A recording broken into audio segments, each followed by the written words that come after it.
Hi, folks, and welcome back. I hope you're all doing okay. We found ourselves in some strange and difficult times, and I'm sure many of you, probably all of you, are facing your own challenges in adjusting to the radical changes in our daily routines. I'm hunkered down with my family, trying to keep up some sort of curriculum for Sam, keep Jack entertained, while my wife and I try to manage working from home, and to be honest, it's not been easy. I'm anxious, I'm worried about my family, friends, and students.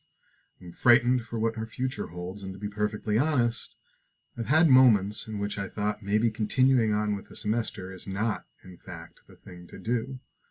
The world is pressing in on us. We're worried about our loved ones, our livelihoods, our health, our society. Isn't it a bit selfish to spend time thinking about philosophy when there's so much else demanding our attention? I want to talk a little bit today about why I think we should, in fact, keep on with our studies, why it continues to matter. First is a selfish reason. It provides us all with a necessary respite from the news of the day. Much of it we can't act on. We're simply inundated by it as we doom scroll through our various timelines and news feeds. It makes us feel helpless, anxious, and depressed, but to no end. It behooves us, then, to step away from time to time.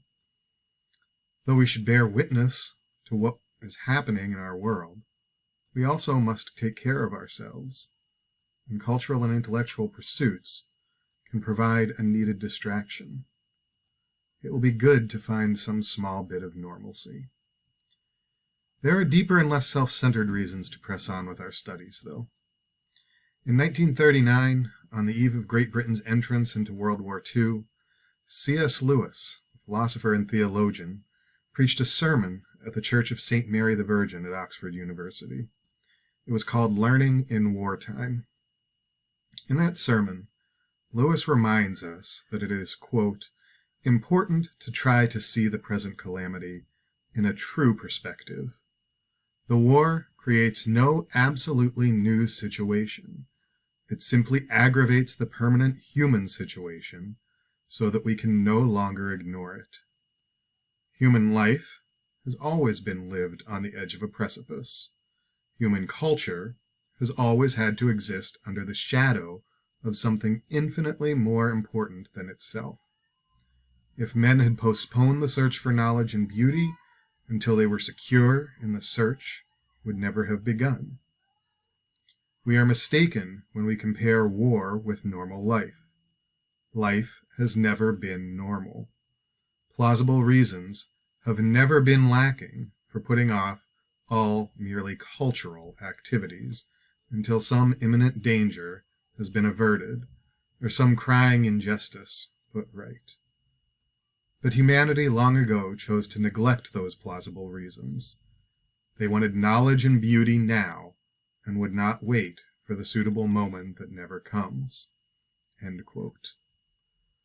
Lewis is right. COVID-19 creates no absolutely new situation. We find ourselves now face to face with the fragility of human life, but that fragility has always been there. It's just been easy for us to ignore. Our recognition of it is no occasion to put our other pursuits on hold. In fact, it is occasion to continue them. We are, of course, called on to attend now to duties of solidarity, community, and preservation of life through practices that deeply impact our daily lives. But to single-mindedly focus on just those would be, to use Lewis's term, monomaniacal. These duties are worth dying for in some instances, but none of them is worth living for. To put it another way, they alone are not what make life worth preserving, and so they alone cannot demand our undivided attention. We are now in a period of upheaval and adjustment. Everything feels strange, off-kilter in a way that hasn't at any time in any of our lives. But this too shall pass. Things may never go back to the old normal, but we'll find a new normal, and in this new normal, we must and will continue our cultural and intellectual pursuits.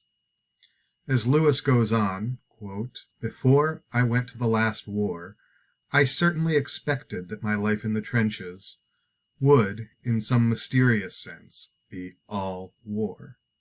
In fact, I found that the nearer you got to the front line, the less everyone spoke and thought of the Allied cause and the progress of the campaign. And I am pleased to find that Tolstoy, in the greatest war book ever written, records the same thing. The civilian's idea of active service is fantastic. If you attempted to suspend your whole intellectual and aesthetic activity, you would only succeed in substituting a worse cultural life for a better. You are not, in fact, going to read nothing in the line. If you don't read good books, you will read bad ones. So we'll read good books and good papers. We'll forge ahead with the semester, challenging ourselves intellectually and emotionally. We'll develop new skills and hone old ones. We'll do what we came here to do, because we can and we should. Of course, we'll make concessions to the present circumstances as needs demand. Our course will be more flexible, deadlines may shift, assignments may change. We may choose to focus on more salient topics, but we will press on. I've opened up a forum on Blackboard if you're at Mason, or on Moodle if you're at Gettysburg, where I'd like you to share your thoughts and concerns about the course and or about the present calamity. This is not mandatory, but as we prepare to dive back in next week, I want to know what's on your mind. I want to know what's worrying you and look for ways that I can help. Please, if you can, take a few minutes to share your thoughts with all of us. Thanks, and we'll talk again next week.